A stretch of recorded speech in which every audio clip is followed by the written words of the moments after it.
강의 활동은 제가 대학교 때부터 했었어요. 그래서 저희가 우양재단이라는 단체가 있는데 그때 평화 강사로서의 활동을 한 2년 동안 했었고, 그때는 이제 초등학교 때부터 초등학교부터 고등학교까지 다니면서 이제 통일이 왜 중요한지, 그리고 북한 사람들의 삶은 어떤 것인지를 기반으로 한 진짜 수업의 통일 강의들이 있잖아요. 그 학교마다. 그러면 이제 학생들한테 그 통일 교육을 하는 거죠. 그래서 한 2년 동안 50회 정도 진행을 했습니다.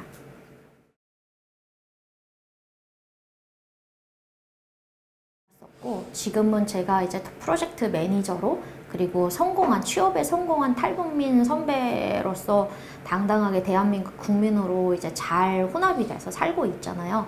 그러다 보니까 탈북민 지원 사업 단체라던가, 그리고 탈북민 취업과 관련된 어떤 프로그램이 있을 때 그 단체들에서 멘토링 같은 강의를 넣을 때가 있어요. 그러면 이제 그때마다 그래도 대한민국에 잘 정착한 저의 케이스를 바탕으로 어떻게 탈북민들이 취업을 준비할 수 있는지, 그리고 취업의 준비에 필요한 것들은 또 어떤 것인지, 그리고 대한민국 사회에 정착을 하기 위해서는 어떤 한국 직장 생활의 에티켓을 갖춰야 되는지, 이런 것들을 기반으로 멘토링 수업을 하고 있어요.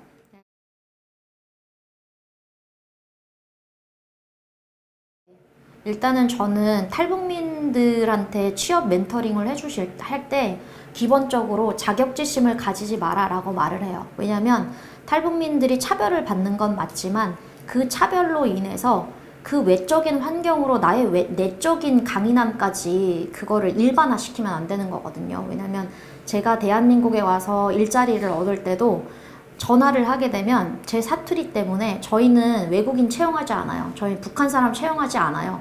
이런 일들을 겪었었고, 심지어 그냥 북한에서 왔다는 것만으로도 서류라던가 이런 거에 언급을 하게 되면 서류에서 아예 탈락될 때가 있어요. 그래서 그 차별을 무시할 수 없고, 차별이 나한테 주는 영향이 강하긴 하지만 저는 탈북민 후배들에게 그 차별이 있다고 해서 나는 이것밖에 안 되는 사람이야 라고 정의를 내리지 마라. 그 자격지심 때문에 나 자신을 그렇게 정의 내리지 말고, 그러면 이 차별이 있음에도 불구하고 내가 어떤 사람이 되어야 되는가부터 생각했으면 좋겠다. 그리고 탈북의 이야기가 그냥 못 사는 나라에서 온 게 아니라 그 탈북을 하는 과정에 있어서 너가 무엇을 배웠는지, 그리고 그 무엇을 배운 거를 가지고 내가 이 회사에 들어갈 때 나는 이거를 어떻게 발휘할 수 있을지를 잘 고민을 해서 이력서나 자서서에 녹여봐라. 그러면 그 이야기가 정말 똑똑하고 경쟁이 많은 이 사회에서 차별화가 될 수 있다라는 거를 알려주고요. 그리고 제가 인턴십이라던가 뭐 다른 일자리를 얻을 때 저는 고전적인 방법을 사용하지 않았어요. 알바몬이라던가 뭐 이런 구직 광고에 들어가서 보고 이력서 제출하고 뭐 자서서 제출하고 이런 게 아니라, 저는 제가 가고 싶은 회사를 찾은 다음에 그 회사에 전화를 한다던가, 아니면 이메일로 제가 왜 이 회사에 일하고 싶은지, 나의 강점, 약점, 뭐 기회, 그리고 위협이 무엇인지를 먼저 분석을 한 다음에 그 회사가 원하는 인재 상가, 그리고 내가 가진 이 강점을 잘 부합을 해서 이력서와 자서서를 작성을 하고, 그냥 고전적인 방법이 아니라 창의적인 방법을 해서 한번 그 이력서나 자서를 써봐라. 그리고 내가 정말 어떤 열정을 가지고 일할 수 있는지를 하면 그 사람들도 회사에서도 이 열정 있는 친구구나 라고 하고 기회가 올 수도 있다. 이런 식으로 멘토링을 제 경험을 바탕으로 하고 있습니다.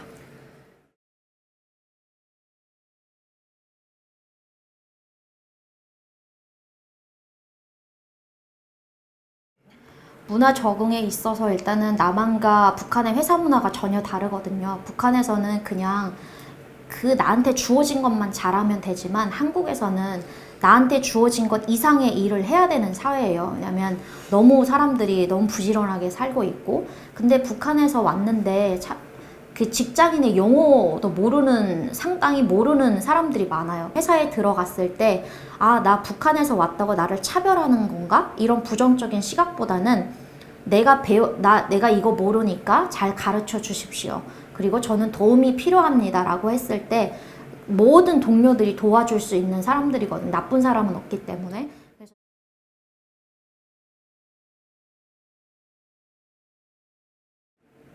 그 월급이 다 차단된 상태에서 4년제 공부를 해야 됐었기 때문에 방송 활동을 그러면 나가서 경제적인 활동을 하자면 어쨌든 시간을 덜 투자하고 돈을 벌 수 있는 일이 필요하겠다라는 판단이 들어서 방송 활동을 시작했고, 또 다음 이유는 북한에서 온 사람들은 34,000명인데 방송 활동에 나오는 사람들은 극한되어 있는 거잖아요.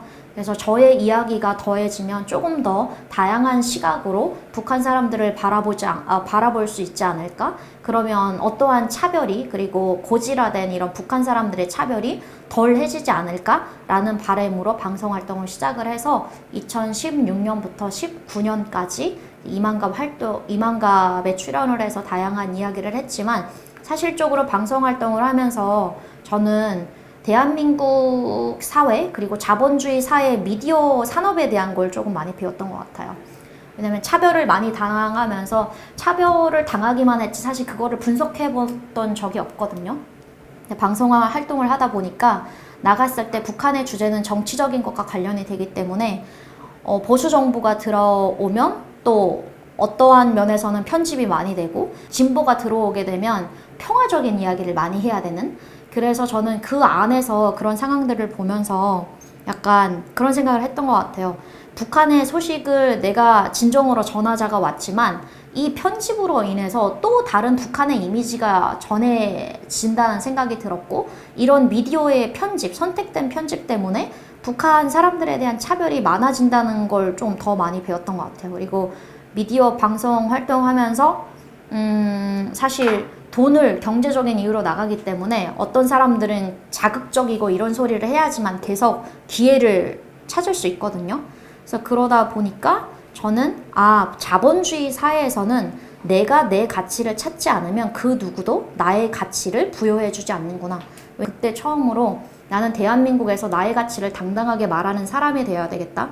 미디어 활동에서 돈도 벌고 북한의 이야기를 했지만 가장 중요하게 배운 건 나의 가치를, 나의 브랜딩을 만드는 사람이 되어야 되겠다라는 걸 배웠습니다. 이제 만나러 갑니다라는 그 북한 사람들의 리얼리티를 이야기하는 토크쇼가 있었어요. 그래서 그 토크쇼에서 어떤 주제가 정해지면 거기에 참여를 해서 그 주제에 맞는 이야기를, 토크를 하는 역할을 하는 거죠. MC가 있고 그리고 패널로 나가서 이야기를 하는 거예요.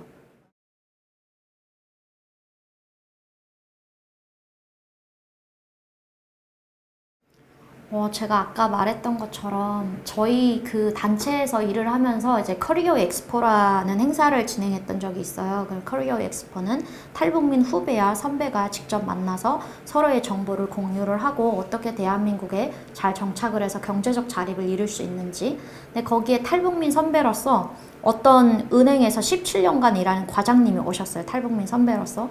근데 그분이 뭐라고 했냐면, 스펙을 쌓는 것도 중요하지만 우리는 마음의 스펙을 쌓는 게 중요하다라는 말을 하셨거든요. 저도 똑같이 그런 말을 하고 싶어요. 마음의 스펙이라는 거는 외적 환경이 나의 내적인 그런 동기와 그리고 강점들을 짓밟지 않게 내 내적인 목소리에 귀를 기울이고, 차별이 있을지라도 그냥 마음의 스펙을 잘 쌓아서 이 사회에서 잘 정착하는 사람이 되었으면 좋겠다라는 말을 하고 싶어요.